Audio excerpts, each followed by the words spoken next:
Джейракском районном суде вынесли приговор членам подпольной группы, занимавшимся незаконной аффинацией золота.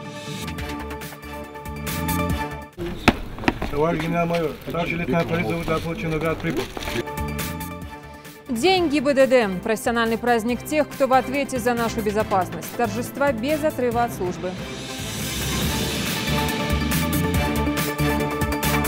Сутками усхампыш, сутками. Ермисал колдул бахкыш, тхоцан и нокостылдеш. В Кажеве продолжает действовать оперативный штаб по ликвидации последствий наводнения.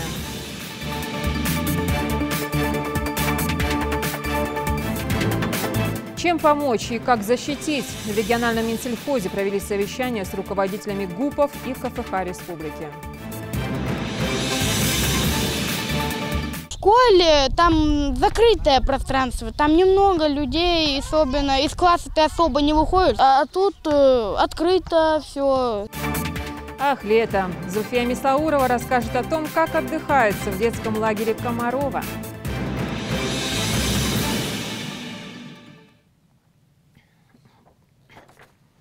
Добрый вечер, это новости 24. Об использовании целевых субсидий и субвенций за первый квартал этого года говорили на встрече главы Ингушетии с руководителем управления Федерального казначейства по республике Русланом Цычуевым. Так, в этом году в бюджет республики поступило средства в общем объеме 8 миллиардов 360 миллионов рублей в виде субвенций и субсидий. Половина из них использована по состоянию на 1 июля этого года. Успешное освоение средств связано с разбивкой субвенций и субсидий по кварталам, спросом и контролем со стороны руководства региона, периодическим напоминанием о необходимости использования средств в соответствующие периоды времени. Положительная ситуация складывается и по исполнительным листам в отношении юридических лиц, бюджетных учреждений республиканского муниципального уровня. Глава Ингушетии отметил конструктивное и плодотворное сотрудничество между правительством республики и региональным управлением Федерального казначейства, которое позволяет оперативно решать текущие задачи и качественно исполнять бюджеты. Также положительную динамику в работе ведомства отметили.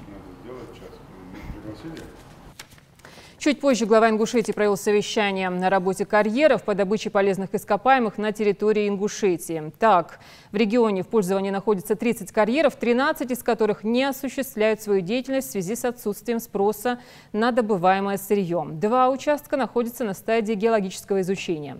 Руководитель региона дал поручение провести анализ финансово-хозяйственной деятельности ГУП «Ингушское карьероуправление». Он сказал о необходимости разработки плана по финансовому оздоровлению предприятия, который позволит вывести предприятие на необходимую рентабельность. На совещании также шла речь о досрочном прекращении права пользования участками недр, пользователями которых не соблюдаются установленные требования. Бятаться их никто не слушает.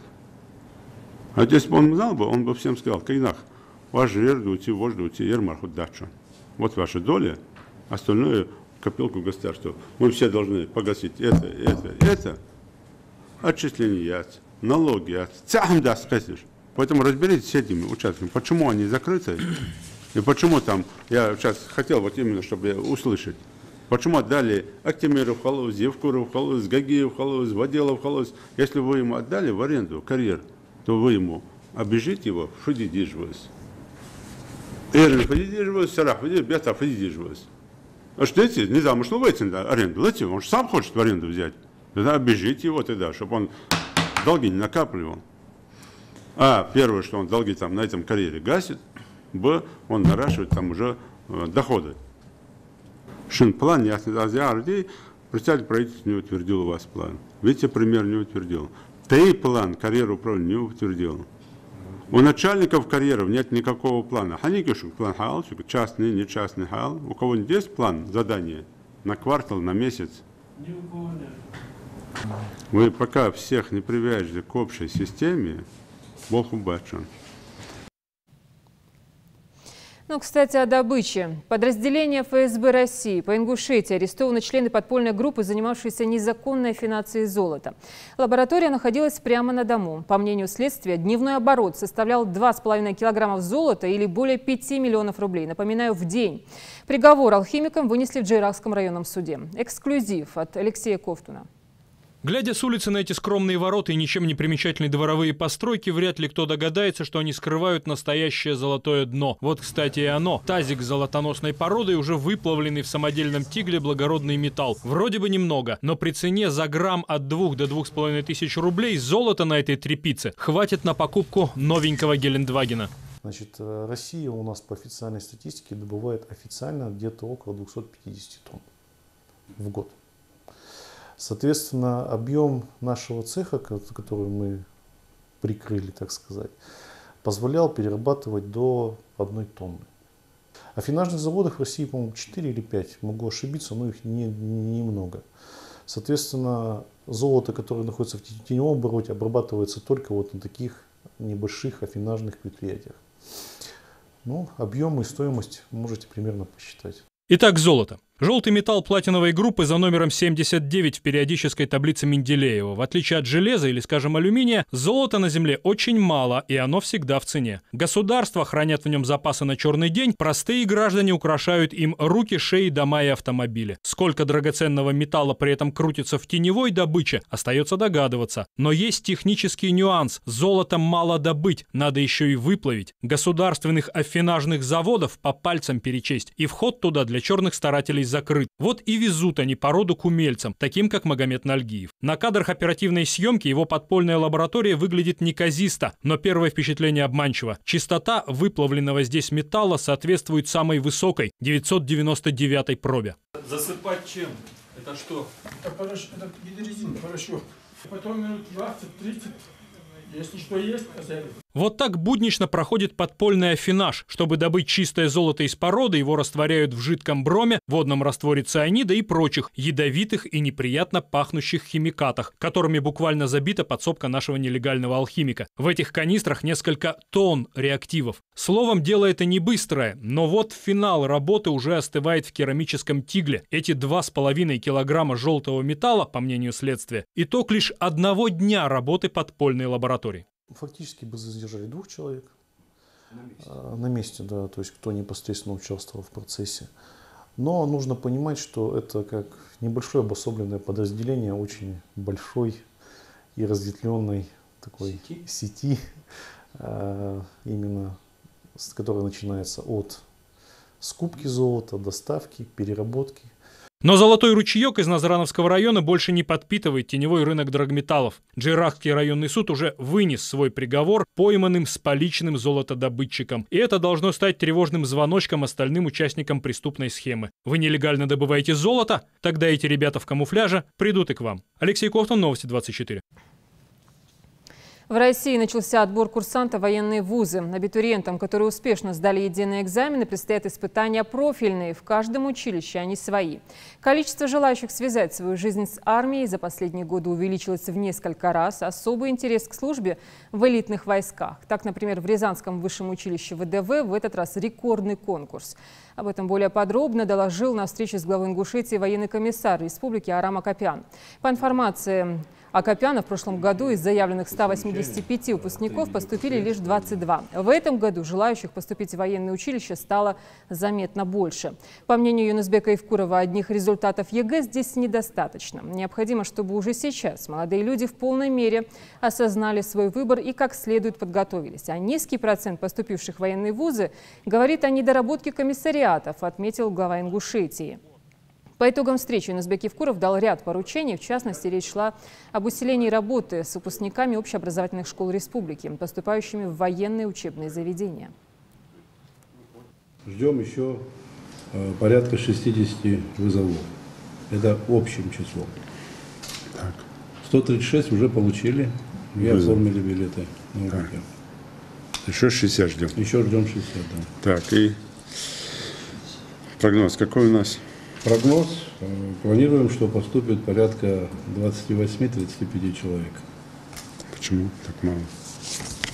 Очень большой конкурс в этом году. Даже когда проводили совещания, 3 видеоконференции проведены на уровне Панкова, Горемыкина и его замов. Значит, ситуация была такая, что хорошая, что большой конкурс.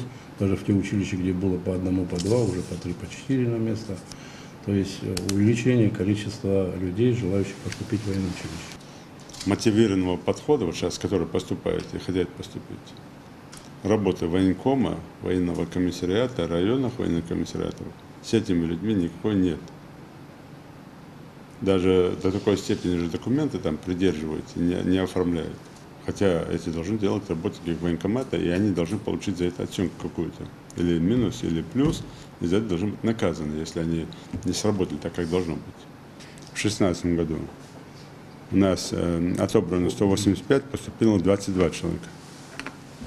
Из 185. Так не бывает. В прошлом году хуже всех было у нас. Да. Так хуже всех было, почему? Потому что не работали. И выводов не сделали. Вы сейчас сказали, назвали цифры там 25-30, там, или там 25 человек. Так не бывает. Если здесь будет цифра из этих людей там 70 человек, тогда я понимаю, там, к чему-то мы идем. Но мы же говорим, там, из всего поступать 10%, это неправильно. Значит, мы где-то не дорабатываем. Определите там, во-первых, вот эту цифру 195, разложите мне, какие училища. Единый государственный экзамен, сейчас уже там уточните, и вы должны лично сами контролировать это через Минобр. И как только после каждого экзамена появляются результаты, вы из этих 195 человек должны минусовать тех, которые не добрали балл. При всем нашем желании, если человек не добрал балл, он не поступит в ВУЗ. Там, где есть наши представители, они должны тоже сами вникнуть. И вы должны всем начальникам училища тоже отзвонить. Поэтому разберитесь с этими вопросами и по итогам поступления мне доложить.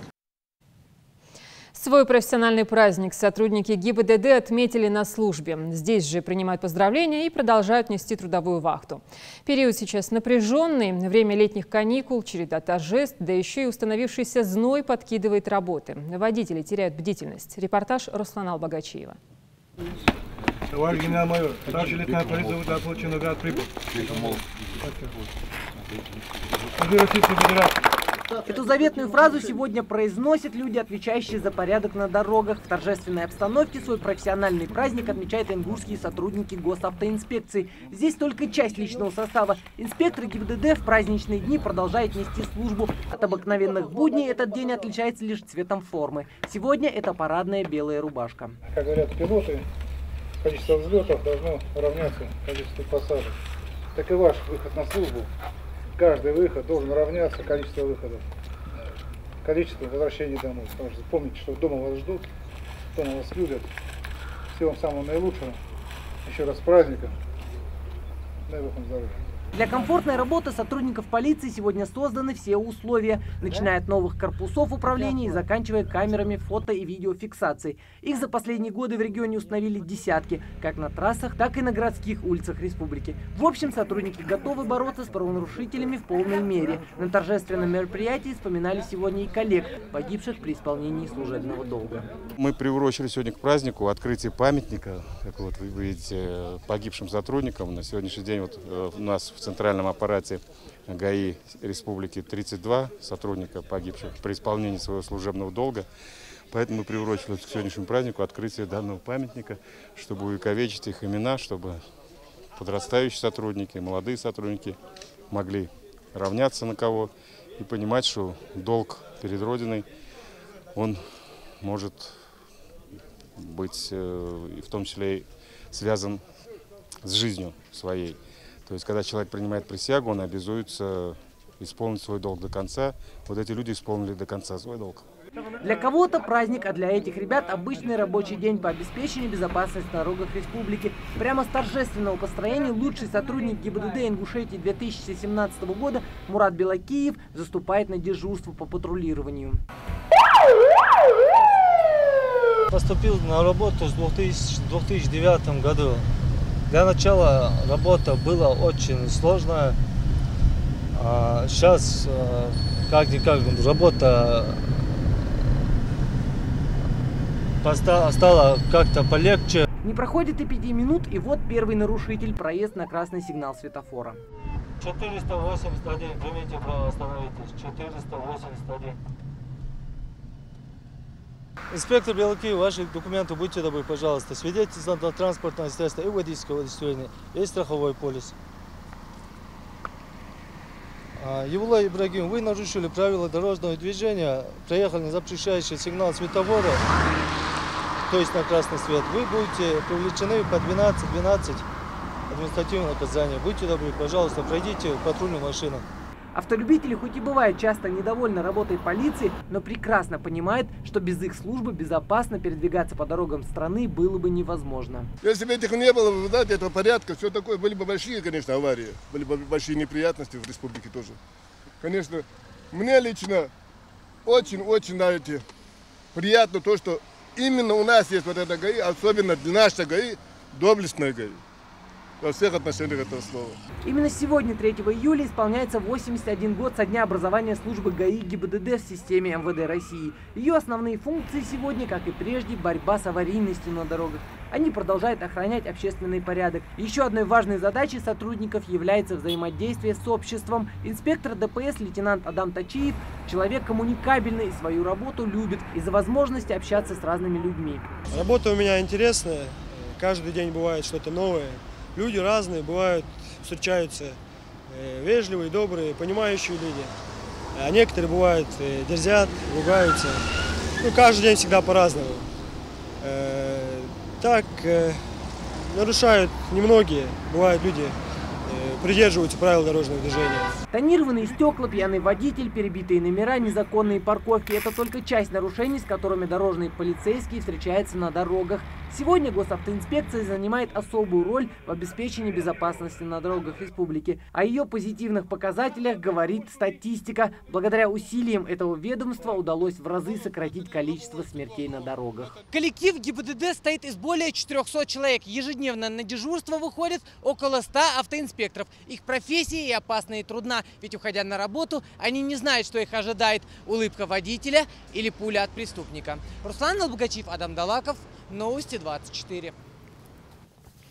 В Акажеве продолжает действовать оперативный штаб по ликвидации последствий наводнения. Здесь ведут консультацию и прием необходимых документов для выдачи пострадавшим единовременных компенсаций. Кроме этого, жителям помогают привести в порядок загрязненные от местного потопа дворы. Залина Могушкова расскажет обо всем подробно.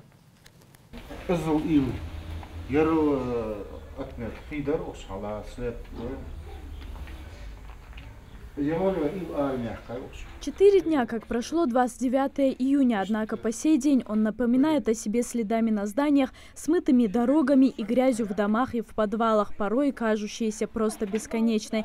Абукар Картоев после стихии потерял многочисленное имущество, не только домашнее, но и предназначенное на продажу. Пчелосемьи, посаженные овощи, уничтожено все подсобное хозяйство. О силе пронесшейся стихии можно судить по этому грузовику. С Грузии козлахтар, и вот они сидят, ждат этих. Сунал мотор мучабал, мост мучабал, цахам хожатис. Ханстяник цан дагу ногостал деш бахтереш. И сутками усхам, сутками. Ермисал колдул бахкеш, тхоцан и ногостал деш. Ацбуш усханып. Хака алхамдош дат царя. МЧС. Валла МЧС. В тот день выпало 2/3 месячных осадков. Тем самым за короткий промежуток времени был побит абсолютный рекорд. Наряду с Ингушетией пострадали в республике Дагестан, Осетия, да и на всем юге России. Эпицентр стихии в Икажево пришелся на улицу Бекова. Это самая низменная часть села. По предварительным данным, в результате наводнения пострадало более 70 домовладений. Большинство из них уже полностью освобождены от воды. Помогают жителям бригады рабочих, волонтеров и техника. Рабочий день для оперативного штаба по ликвидации последствий начинается не в 9, а на час раньше, чтобы успеть как можно быстрее вернуть жителей села к прежней спокойной жизни. Глава республики также дал поручение до 6 июня выплатить единовременную компенсацию всем пострадавшим. Граждане обращаются, значит, здесь же им оказывается помощь в подготовке необходимого пакета документов для получения предусмотренных им выплат в связи с повреждением имущества. Штаб расположился во второй школе Икажева на той самой улице Бекова. Жители села здесь же могут получить всю необходимую информацию, сделать копии документов и сдать их, не теряя времени. Им нужно предоставить справку о составе семьи, ксерокопии паспортов и документы на дом. Полностью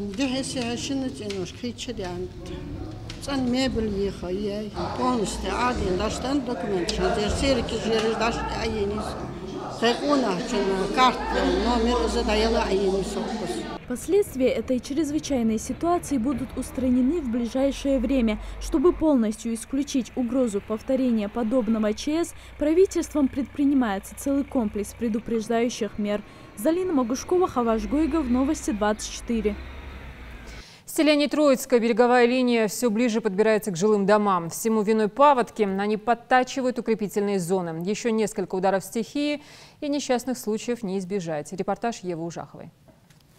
Вот такой душистый урожай сможет собрать семья Абадиевых совсем скоро с дерева, которое было недавно центром их сада. А теперь оно находится прямо на краю обрыва. С каждым паводком река все больше подмывает берег. И буквально через пару лет такими темпами она доберется и до дома. Территория сада в 12 соток сокращается с каждым днем. Акации и другие растения, посаженные для укрепления почвы, давно канули в реку, как и ежегодно возводившийся забор. Вот эта калитка старая, у нас то, что у нас есть, то есть между огородами она стояла на земле.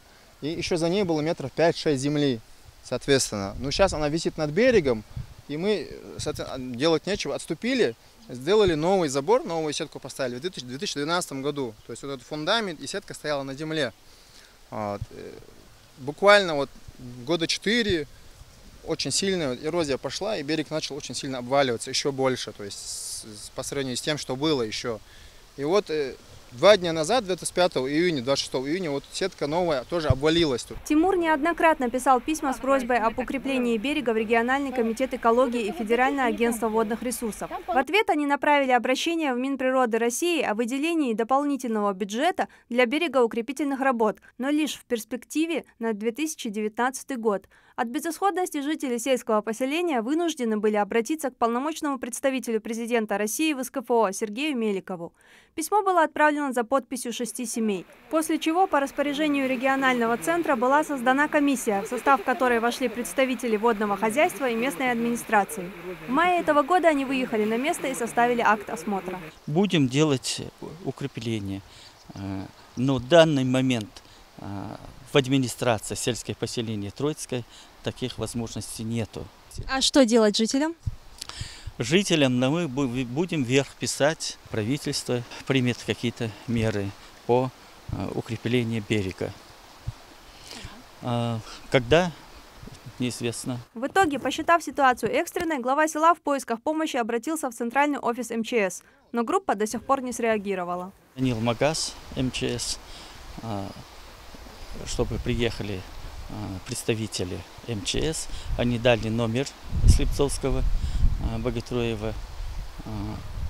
И звонить мы не смогли дозвониться до него. В связи с этим нет их представителя МЧС. А до этого, когда поступила жалоба? Ну, приезжают МЧСники, приезжают, смотрят. Здесь были? Здесь в этом месте нет. Почему? В этом месте нет. Наверное, приедут сегодня-завтра. Заявление-то подали 2 дня назад. Во время наводнения в 2002 году воды реки поднялись до самого верха противоположного берега. После этого местным властям был предложен проект о возведении дамбы, но возвели ее лишь с одной стороны реки. А мягкий грунт противоположного берега постепенно смывается водой, и река меняет русло. Местными жителями было предложено выкопать траншею вот здесь, где раньше протекала река, и вернуть ее на прежнее место, дабы спасти свой берег от обвала. На что они получили один ответ – средств нет. Ева Ужахова, Адам Далаков, Новости 24. Глава Ингушетии посетил сад-гигант Ингушетия в Сумжинском районе. Юнусбек Евкуров проверил и продегустировал урожай. Сад планирует снабжать республику новыми сортами фруктов. На данный момент там выращивают более 15 сортов яблок, а также черешню, сливы, персики, нектарины. Как сообщил директор агропредприятия Бекхан Хамчиев, в этом году планируется собрать более 11 тонн черешни, которая будет реализована в республике и за ее пределами. Высокий ожидается урожай абрикосов и персика. На ней представлены разных сортов. Основной сбор начнется в середине июля. Юнусбек Евкуров предупредил о засушливых днях и необходимости очистки растительных каналов. Также глава посоветовал аграриям рентабельно использовать свою продукцию. Предложил недозревшие и потрескавшиеся яблоки сдавать фермерам. Хамчиев сообщил, что уже несколько лет из недозрелых опавших яблок изготавливают яблочный уксус. Он также проинформировал, что сад-гигант Ингушетия в дни празднования юбилея республики проведет ярмарку своей продукции для гостей и жителей региона. Не всем аграриям удается реализовывать радужные сельхозпланы на будущее. Частенько вмешивается погода, а точнее непогода. Так, в результате обрушившихся на республику ливневых дождей и града пострадали практически все крестьянско-фермерские хозяйства селения Икажево и Сурхахи. Теперь напала жара. В региональном Минсельхозе провели совещание с руководителями ГУПов и КФХ региона. Репортаж Юсупа Гелисханова. На повестке дня у аграриев сегодня целый ряд тем. Один из основных вопросов – укрепление ГУПов с целью повышения эффективности их деятельности. Согласно распоряжению правительства Ингушетии от 1 июля текущего года путем присоединения будет реорганизован целый ряд предприятий. Например, Насыркордская, Дружба и Магаз будут присоединены к унитарному предприятию имени Серго Орджоникидзе. В настоящий момент у нас прошло после развала Союза уже 25 лет. А у нас очень огромные территории на территории Республики Ингушетии, которые практически остались бесхозными. Берем ГУП Насыркордский, 320 гектаров сенокоса и около 3000 гектаров – это земли, которые были выделены под выпас крупного рогатого скота и прочего. Но когда мы проводим сейчас ревизию, то оказывается, что у нас этих 3000 гектаров – это всего-навсего сенокос. Который может приносить порядка где-то 6-8 миллионов рублей нам в год. Это только за один укос. Валентин Крыжановский также отметил, что в ближайшее время их ведомство будет проводить мероприятия по обмеру и внесению в сельскохозяйственный кадастр таких земель. Также на совещании обсудили ущерб, нанесенный сельхозугодиям в результате обильных дождей и града. Пострадали ГУПы и крестьянско-фермерские хозяйства сельских поселений Икажево и Сурхахи, общей площадью более 1100 гектаров. Очень плохо, что наши фермеры все надеются на авось. На авось это они не страхуют свои урожаи. Да, фермер человек такой прижимистый, он копейку не потратит. Все, конечно, бегут к государству, помоги нам как-то компенсировать. Конечно, будем помогать. И глава республики дал такие указания, да и министр сельского хозяйства. Мы ездим, обмеряем. Директор ГУПа Магаз Тимирлан Измайлов в этом году посеял кукурузу, подсолнечник и ячмень. Но пожинать будет нечего, сетует аграрий. Общий ущерб, нанесенный его хозяйству, составляет почти 9 миллионов рублей. 10-го тига 500 гектар. Хаец хамдуат швяйтха. Салтя 230 гектар. Хашга дайнирох. Ганрга подсей дядро хоздик халдулдандыр. Ганрга хазяй малисар. Атя 50 гектар. Гамачиш где-то 730 гектаров.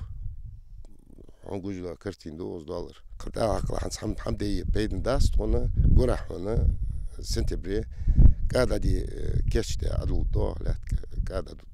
Ущерб подсчитывает и на соседних полях. Директор Тагир Картоев занимается сельским хозяйством не первый год. За всю свою деятельность такого удара стихии он еще не видел. Град не пощадил и его посев. Итог – ущерб свыше 1 миллиона рублей.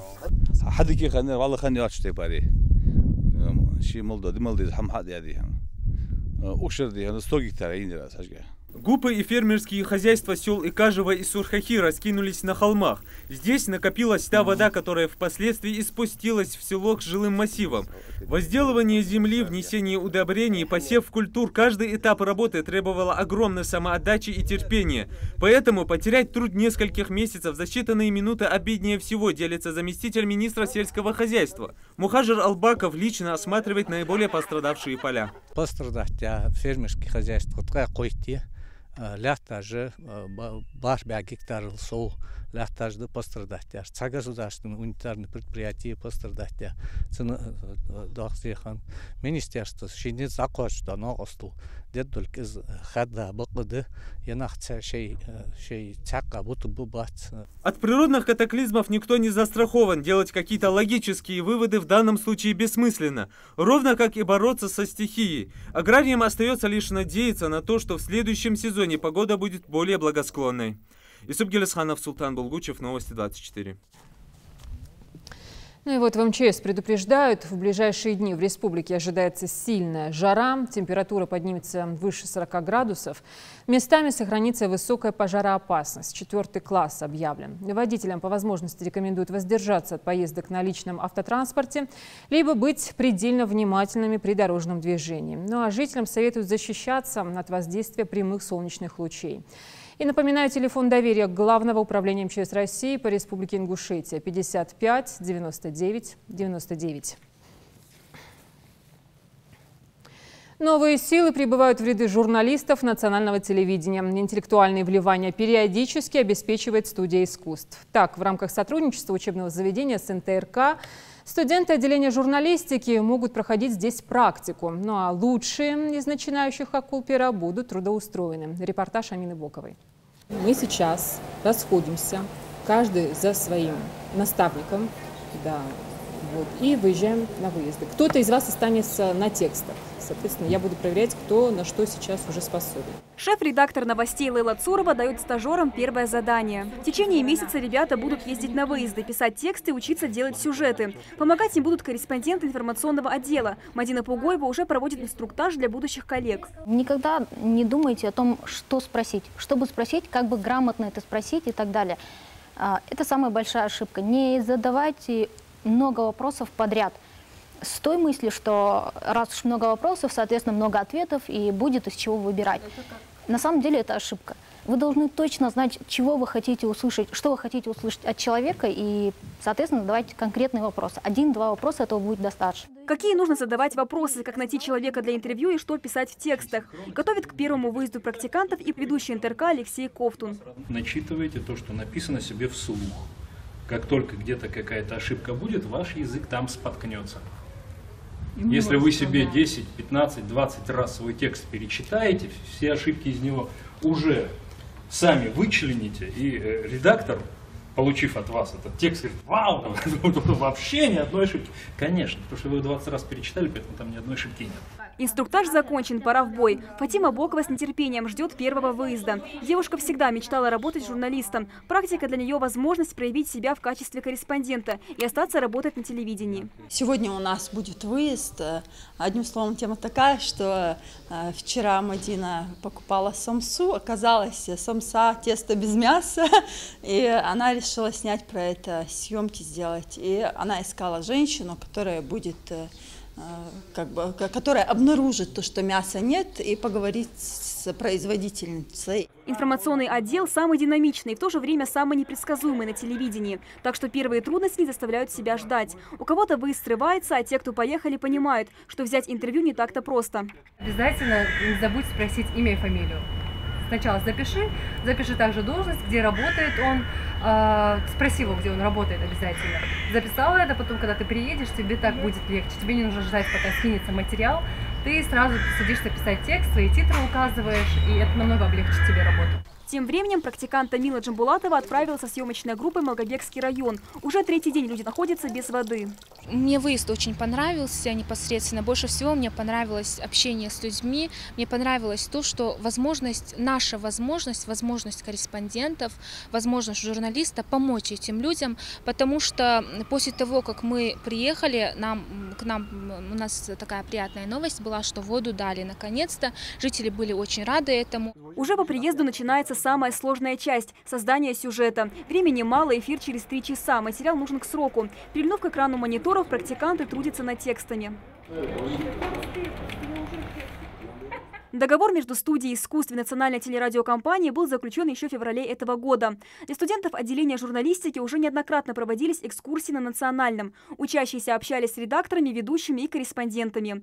На этот раз от ребят требуется проявить свои творческие способности, ведь лучшие из них получат приглашение на работу в НТРК. Амина Бокова, Хаваш Гойгов, Новости 24. 8 июля на склонах Бейни Джейракского района состоится открытый чемпионат республики по скайранингу «Вертикальный километр». Заявленная дистанция забега от сельского поселения Бейни до храма Миацель.